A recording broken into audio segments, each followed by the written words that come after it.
Ассалаумағалейкум, қайырлы күн достар. Бүгін біз BMW E39 объемы 3 литр бензин автокөлігінің прошивка жасайтын боламыз. Қолымда сол BMW автокөлігінің компьютері MS43. Осы автокөлікте Евро 2 катализаторын алып тастаған, сондықтан уже катализатордың ошибкасы жанып P0420. Соған қарап екінші лямбданы сөндіреміз. Болмаса расход көп, сосын жүрісі ауырлау болып тұр. Осы автокөліктің компьютерін қазір алып келді. Сондықтан қазір прошивка жасап, қалай істегенін бәрін қазір көретін боламыз. Ең алдымен егер негізінде диагностика разъеммен прошивка жасауға да болады бұл көлікке, бірақ мотор сауырсылған, проводтар үзіліп жатыр. Сондықтан компьютерді қолға алып, қазір ашып, сосын керекті жерден подключение жасап, компьютерді оқитын боламыз.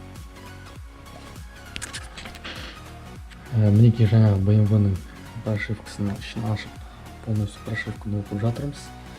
Қазір оқып болғаннан кейін бұйырса калибровкаға қарай көшетін боламыз. Калибровка деген жаңағындай датчиктерді, волюметр, катализатор, жаңағы барлықтарын жөндеп, сонымен қазір настройка жасайтын боламыз. Жаңағы осы BMW-ның автокөлігінің программасын өңдеп жатырмыз. Осы кітапқа қарап, өзімнің оқып келген запискаларыма соған қарап калибровка жасап жатырмын. Қазір лямбда датчиктерді сөндіріп жатырмын. Себебі жаңа айтып отырмын, катализатор алынғаннан кейін катализаторға тиіседі компьютер. Ішінде бар деп, сосын расход көп болады. Сол үшін барлығын сөндірем. Содан кейін BMW автокөліктерінде EGR-дің қызметін атқаратын негізінде ванус болып табылады. Ванус өзі регулировка жасайды, клапандарын ашып, жанған ауаны обратно волюметрге қарай лақтырады. Содан кейін тағы ашып жібереді, қайта өңдеп жібереді жанбай қалған бензиндерді.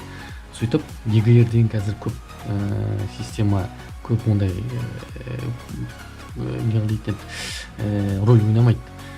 Себебі қазір ванус деген, сосын VVTi датчиктер деген EGR-дің қызметін атқарады. Жанбай қалған бензин болса, обратно ұрып жібереді. Жанбай қалған бензин катализаторын обратно клапанды ашып жібереді, давлениемен волюметрге барады. Сосын тағы клапан ашқанда обратно тағы барып өңделіп кетеді қайта. Сондықтан сол кезде өңделетін кезде, клапан ашылған кезде машина өздеріңіз бірінші екінші скоростьке, үшінші скоростьқа салған кезде кішкене ауырлау жүріп кетеді, коробка тепкендей болады. Сол барлық қызметті атқаратын сол VVTi, ванус, сондай клапан ашылған кезде сондай тартпай қалатын ауру болады. Барлық проблема катализатор кесілгеннен болады. Негізінде катализатор кеспей тым жақсы жүрген кезде ондай проблема болмайды.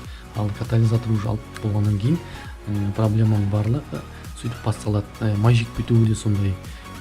Себебі уақытында катализатор алып тастасаңыз, уақытында прошивка жасап тастасаңыз, уже машинаңызға да өзіңізге де кішкене жеңілдік болады. Себебі уже лишний датчиктер болмайды, экологиялық расход та болмайды. Қазір міне VVTi мен ванус дегенім ғой. Ванус қазір сөндіріп жатырмыз. Сол сөндіргеннен кейін уже расход 25-30%-ға азаяды негізінде. Сол менің айтатыным,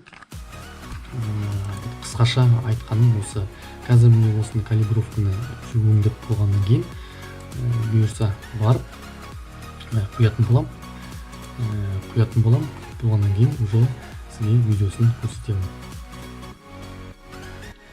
Мінекей жаңағы BMW-ның калибровкасының миындағы датчиктері дұрыс сөнді ма, сөнбеді ма деп тексеріп жатырмыз. Мына өзінің оригинал прошивкасы, мына менің өзінің регулировка жасаған.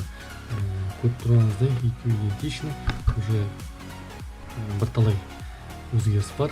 Мына ішінде жаңағыдай катализатор, екінші лямбда, бір-екі ошибкалер, сосын оборотты 7000 оборотқа не көтеріп берген тахометр отсечкасын, бірталай андай ванустарын барлығын регулировка жасап бердім. Осындай өзгеріс болады. Мынау деген көліктің прошивкасы.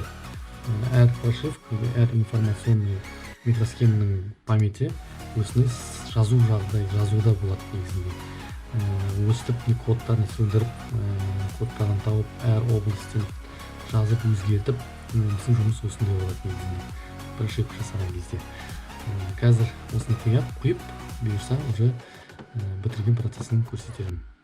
Неге жаңа оқылған программаны өзгертіп редактировать еткеннен кейін аппараттың өзіне құйып жатырмыз. Программирование деген, чип-тюнинг деген осындай болады. Чип-тюнинг деген көбісі түсінбейді не деген сөз екенін. Негізінде ағылшынша чип деген микросхема, тюнинг деген өзгерту деген мағынаны білдіреді. Микросхеманың ішіндегі памятті өзгерту деген негізінде былай жаргонды сөз, перевод солай болып келеді. Өстіп міне тәмам болды. Барлықтарыңызға рахмет. Жұмыс осылай міне прошивка жасалады.